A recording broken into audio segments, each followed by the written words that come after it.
Okay. Reading Pinocchio Part 2.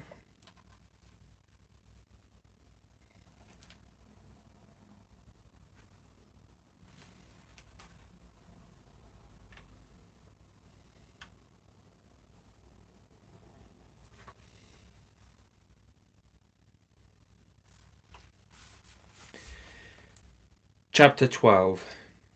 Fire Eater gives Pinocchio 5 pieces of gold to take to his father Geppetto, but Pinocchio is deceived by the fox and the cat and goes away with them. The next day, Fire Eater called Pinocchio aside and asked him, "What is your father's name?" "Geppetto." "And what is his trade?" "That of a very poor man." "Does he earn very much?" "He earns as much as he needs for never having a farthing in his pocket. Just imagine, in order to buy a primer for my schooling, he had to sell his only coat, a coat that was so full of holes and patches that it was shameful. Poor fellow! I am almost sorry for him. Here are 5 gold pieces. Hurry up and give them to him with my compliments." As you can well imagine, Pinocchio thanked the showman 1,000 times. One after another he embraced all of the puppets of the company, even the gendarmes. Then, almost beside himself with joy, he set out for home.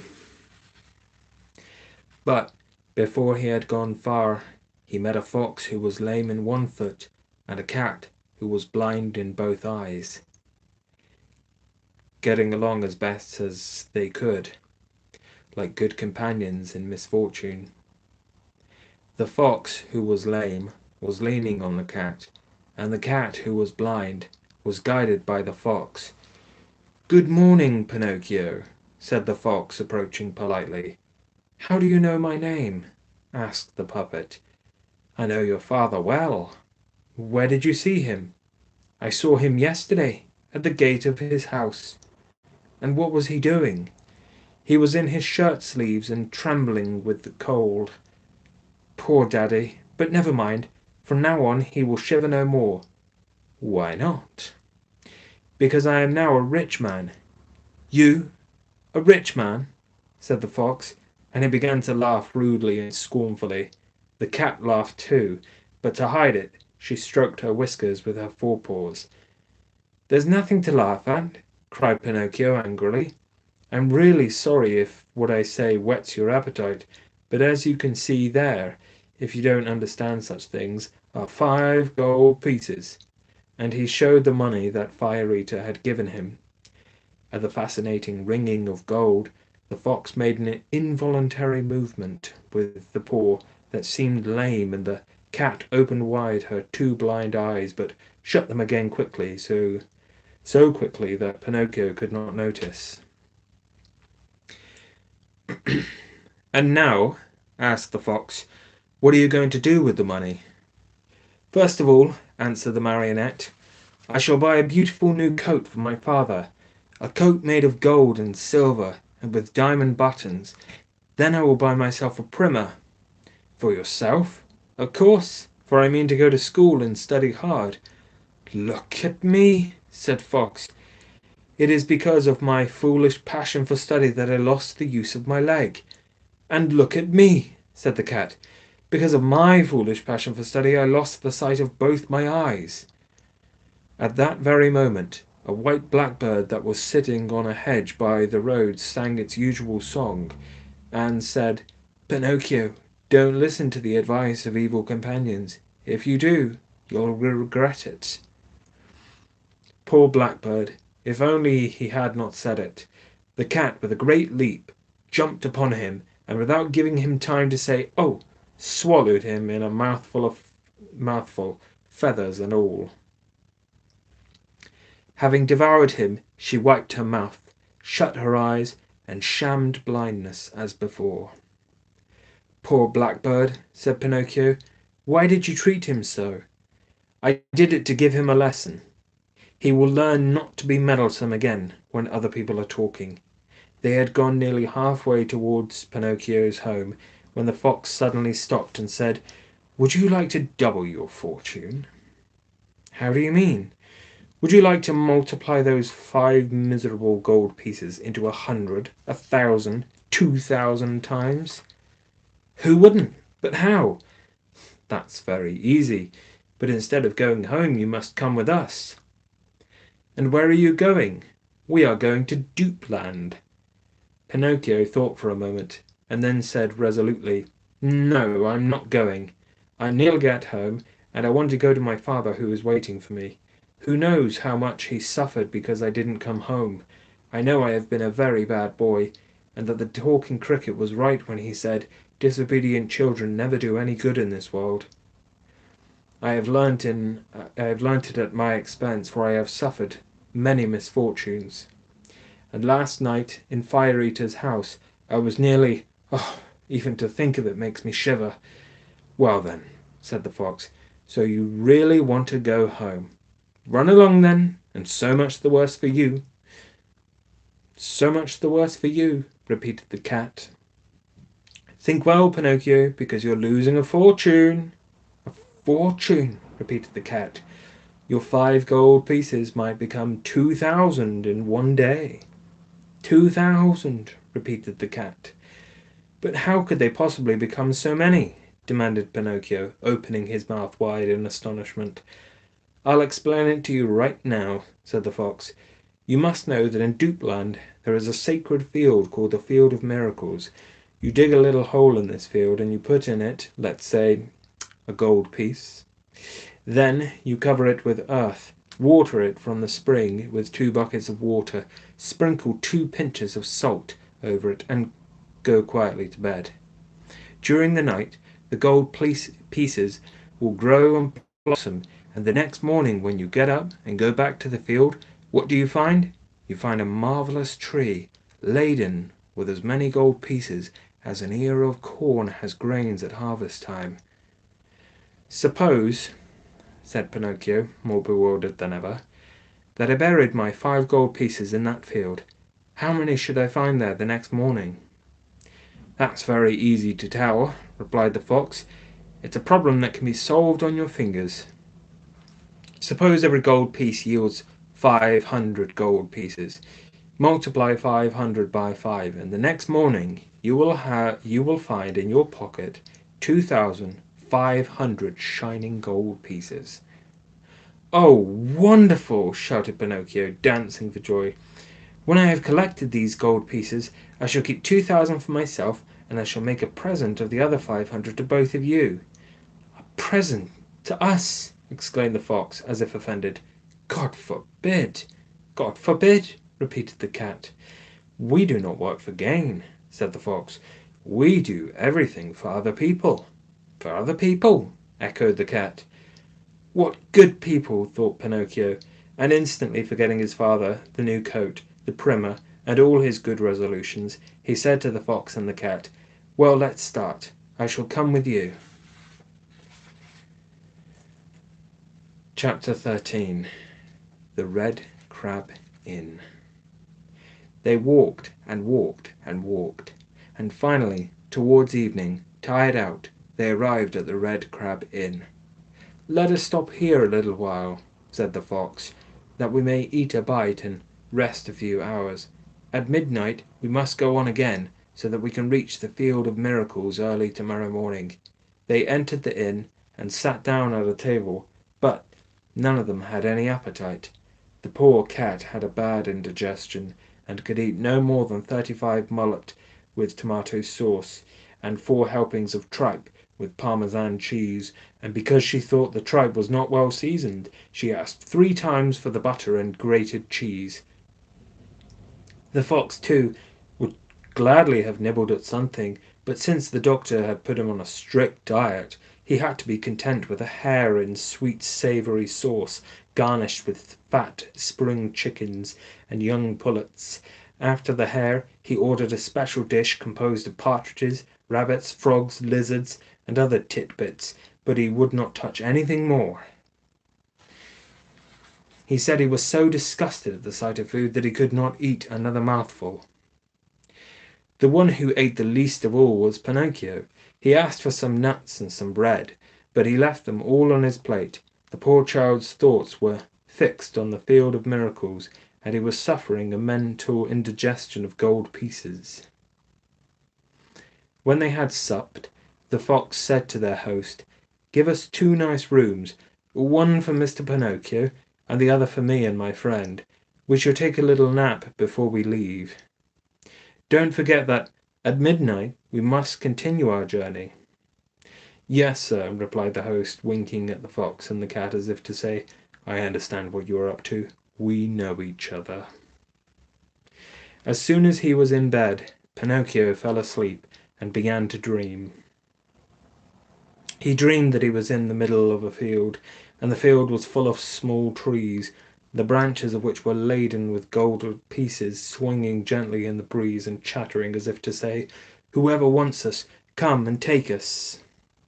But just at the most interesting moment, that is, when Pinocchio stretched out his hand to pick a handful and put them in his pocket, he was suddenly awakened by 3 violent knocks on the door. It was the innkeeper, who came to tell him that it was midnight. "Are my companions ready?" asked Pinocchio. "Ready? They left 2 hours ago. Why were they in such a hurry?" "Because the cat received a message that her eldest son was very sick with chilblains and not expected to live." "Did they pay for our supper?" "What an idea! They were far too well mannered to offer such an insult to a gentleman like you." "That's too bad. Such an insult would have been a great pleasure," said Pinocchio, scratching his head. Then he inquired, "And where did those good friends of mine say they would wait for me?" "In the Field of Miracles, tomorrow morning at sunrise." Pinocchio paid for his supper and that of his friends with a gold piece and left. It was so dark that he had to grope his way, and it was impossible to see as far as his hand before his face. In the country round him not a leaf stirred. Only a few night birds, flying across the road from one hedge to the other, brushed Pinocchio's nose with their wings, frightening him so that he jumped back, crying, "Who goes there?" An echo answered from the distant hills, "Who goes there? Who goes there? Who goes there?" As he walked on, he saw a little creature on the trunk of a tree, which shone with a pale faint light, like a night lamp with a china shade. "Who are you?" asked Pinocchio. "I am the ghost of the talking cricket," was the reply in a low voice, so faint that it seemed to come from another world. "What do you want from me?" said the marionette. "I want to give you some advice. Go back home and carry the 4 gold pieces you have left to your poor father, who is weeping and longing for you. Tomorrow my father will be a rich gentleman, for these 4 gold pieces will have become 2,000. My boy, never trust people who promise to make you rich in a day. They are generally crazy swindlers. Listen to me and go back home." "No, on the contrary, I am going forward." "It is very late." "I am going forward." "The night is dark." "I am going forward." "It's a dangerous road." "I am going forward." Remember that children who do as they please and want to have their own way are sorry for it sooner or later. That's an old story. Good night, Cricket. Good night, Pinocchio. May heaven preserve you from dangers and assassins. With these words the talking cricket disappeared as suddenly as when you blow out a candle and the path was darker than before. Chapter 14. Pinocchio does not listen to the good advice of the talking cricket rather, and meets the assassins. "Really," said Pinocchio to himself, as he continued his journey, "how unfortunate we poor boys are! Everybody scolds us, everybody warns us, everybody advises us. When they talk you would think they are all our fathers, or our schoolmasters, all of them, even the talking cricket. Just imagine, because I would not listen to that tiresome talking cricket, who knows, according to him, how many misfortunes will befall me. I shall even meet some assassins. Fortunately, I don't believe, and never have believed, in assassins. I am sure that assassins have been invented by fathers to frighten us, so that we should not dare go out at night. But supposing I should meet them on the road, would I be afraid of them? Certainly not. I should walk straight up to them and say, "Mr. Assassins, what do you want from me? Just remember that there's no joking with me. You had better be quiet and go about your business." If those wretched assassins heard me talking like that, I can just see them running away like the wind. But if, by chance, they didn't run away, I would, and that would be the end of it. Pinocchio would have continued his musings, but at that moment he thought he heard a rustling of leaves behind him. Turning quickly, he saw two frightful black figures, wrapped in charcoal sacks, leaping towards him on tiptoe like two spectres. "There they are, for sure," he said to himself, and not knowing where to hide his gold pieces, he put them in his mouth, under his tongue. Then he tried to run away, but before he could take the first step, he felt himself seized by his arms, and heard two horrible, cavernous voices cry, "Your money or your life!" Pinocchio, not being able to speak, since the money was in his mouth, made 1,000 bows and gestures to show those masked fellows, whose eyes were visible only through holes in the sacks, that he was a poor puppet, and hadn't even a counterfeit farthing in his pocket. "Come, come, less nonsense, and hand over your money," the two brigands cried menacingly. But the puppet made signs with his hands, as if to say, "I haven't any." "Hand over your money, or you are dead," said the taller of the assassins. "Dead," repeated the other, "and after we have killed you, we shall kill your father too." "Your father too?" repeated the other. "No, no, no, not my poor father!" cried Pinocchio in despair, but as he spoke, the gold pieces clinked in his mouth. "Aha, you rascal! So you hid your money under your tongue. Spit it out at once." Pinocchio did not obey. "Oh, so you cannot hear what we say? Wait a moment, we'll make you spit it out." And one of them seized the puppet by the end of his nose, and the other by his chin, and they pulled without mercy, one up, the other down, to make him open his mouth, but it was no use. Pinocchio's mouth was as tightly closed as if it had been nailed and riveted. Then the smaller assassin drew a horrid knife and tried to force it between his lips like a chisel, but Pinocchio, quick as lightning, bit off his hand and spat it out. Imagine his astonishment when he saw that it was a cat's paw he spat on the ground. Encouraged by this first victory, using his nails he freed himself from the assassins and, jumping over the hedge by the roadside, fled across the country. The assassins ran after him, like dogs after a hare. The smaller one, who had lost a paw, ran on one leg, though goodness knows how he did it. After they had run miles and miles, Pinocchio, who was completely exhausted, seeing himself lost, he climbed a very tall pine tree and seated himself on its highest branch. The assassins tried to climb after him, but halfway up they slipped and fell to the ground, hurting their hands and feet. Yet they did not give up. They gathered a heap of dry sticks at the foot of the tree and set fire to it. In less than no time the pine started to burn and blazed like a candle in the wind. Pinocchio, seeing that the flames were mounting fast, and not wanting to end his life like a roasted pigeon, leaped down from the tree top and ran again across the fields and vineyards. The assassins followed him, running close without seeming a bit tired. It was nearly daybreak, and they were still running, when suddenly Pinocchio found the way barred by a wide, deep ditch full of dirty, coffee-coloured water. What was he to do? "1, 2, 3!" cried the puppet, and dashing forward he jumped over it. The assassins jumped too, but they had not judged the distance properly, and swash, splash, they fell right in the middle of the ditch. Pinocchio heard the splashing of water, and running He laughed and shouted, "A good bath to you, Mr. Assassins!" He was sure that they were drowned, when turning to look, he saw them both running after him, still wrapped in their sacks, from which the water was dripping as if they were two leaky baskets. Chapter 15. The assassins follow Pinocchio, and having caught him, hang him on a branch of the big oak tree. This time the puppet thought that the end was near. He was ready to fall to the ground and surrender when he noticed a little house as white as snow, far away among the dark green trees.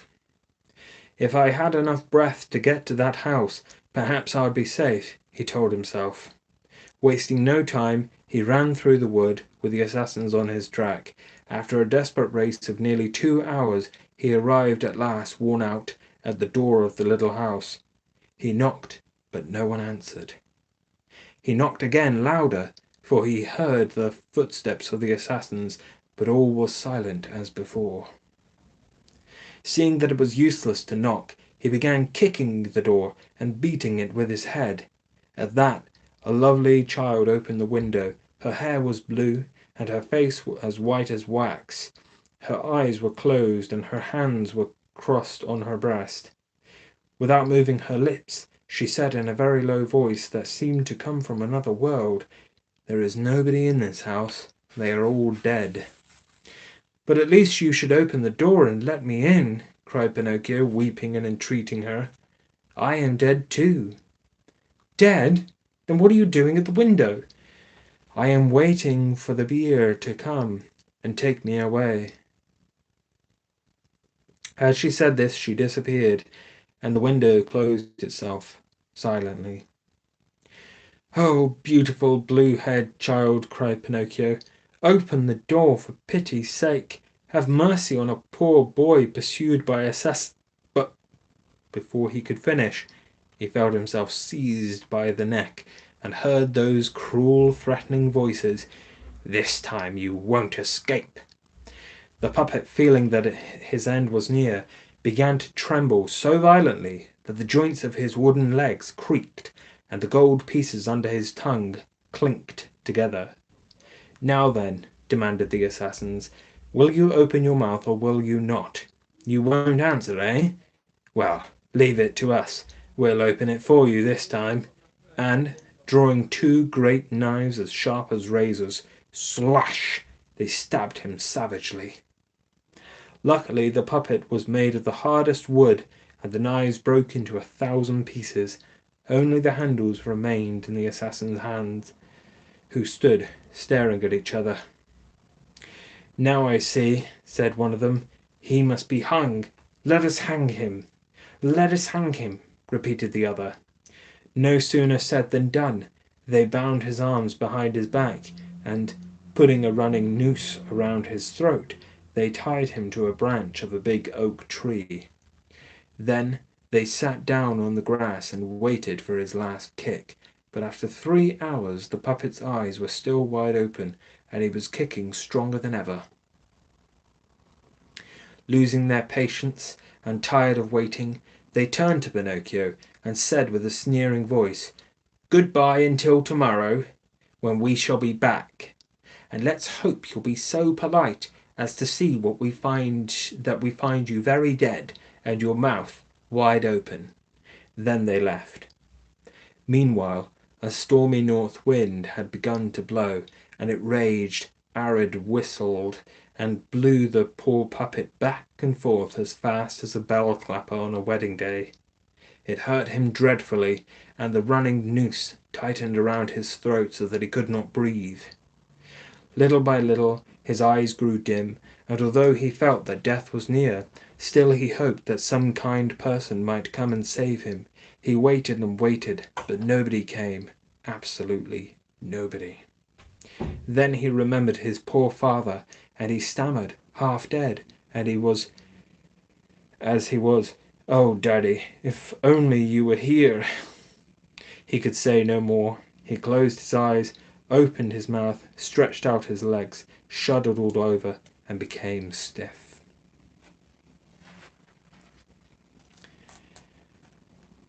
Chapter 16. The beautiful blue-haired child saves the puppet. She puts him in bed and calls 3 doctors to know whether he is alive or dead. While poor Pinocchio hung on a branch of the big oak tree, seemed more dead than alive, the beautiful child with blue hair looked out of the window again. She felt very sorry for the unfortunate puppet who, hanging by his neck, was dancing to the music of the cold north wind. She clapped her hands 3 times faintly. At this signal there was a rustling as of flapping wings, and a large falcon flew to the window sill. "What are your orders, beautiful fairy?" asked the falcon, lowering his beak in reverence. For you must know that the child with blue hair was no other than a good-hearted fairy who had lived in that wood for more than 1,000 years. "Do you see that puppet hanging on a branch of the big oak?" "I see him." "Very well. Fly there quickly. Break the knot that holds him with your strong beak, and lay him gently on the grass at the foot of the tree." The falcon flew away, and in 2 minutes he returned saying, "I obeyed your order." "How did you find him?" "He seems to be dead, but he cannot be quite dead, for as soon as I loosened the running noose that strangled his neck, he murmured, 'Now I feel better.'" The fairy clapped her hands twice, and a magnificent poodle appeared, walking upright on his hind legs as if he were a man. The poodle was dressed like a coachman in his Sunday best. He had a 3-cornered hat trimmed with gold, a white curly wig reaching his shoulders, a chocolate-coloured waistcoat with diamond buttons, and 2 large pockets for the bones. His mistress gave him at dinner a pair of breeches of crimson velvet, silk stockings, low boots, and a kind of umbrella case made of blue satin to put his tail in when it was raining. "Be quick, Medoro," said the fairy. "Get out my finest carriage from my coach-house and drive to the wood. When you come to the big oak, you will find a poor puppet lying half dead on the grass. Take him up gently, put him on the cushions, and bring him to me. Do you understand?" The poodle, to show that he understood, wagged the blue satin case he carried behind 3 or 4 times, and off he ran. In a few minutes a beautiful carriage was driven out of the coach-house. It was the colour of fresh air, and the cushions were padded with canary feathers, and lined with whipped cream and custard with sweet biscuits. It was drawn by 100 pairs of white mice, and the poodle sitting on the box cracked his whip like a driver afraid of being late. In less than a quarter of an hour the carriage was back again. The fairy, who was waiting at the door, took the poor puppet in her arms, carried him to a little room whose walls were mother of pearl, and sent at once for the most famous doctors in the neighbourhood. The doctors came in a hurry, one after another. They were a crow, an owl, and a talking cricket. "Gentlemen, I should like you to tell me," said the fairy, as the doctors stood around Pinocchio's bed, "I should like you gentlemen to tell me if this unfortunate puppet is dead or alive." The crow came forward first, and felt Pinocchio's pulse. Then he felt his nose, and finally his little toe. Having examined them carefully, he solemnly declared, "It is my opinion that this puppet is quite dead. But if unfortunately he is not dead, then that would be a sure sign that he is still alive." "I regret very much," said the owl, "to contradict the crow, my illustrious friend and colleague, but according to my opinion this puppet is still alive. But if unfortunately he is not alive, then that would be a sign that he is really dead." "And you have nothing to say?" inquired the fairy, turning to the talking cricket. "I think that when a prudent physician does not know what to say, the wisest thing he can do is to remain silent. For the rest, this puppet's face is not new to me. I have seen him before." Pinocchio, who until that moment had seemed as lifeless as a real piece of wood, started to shudder, shaking the whole bed. "That puppet there," continued the talking cricket, is a perfect rogue."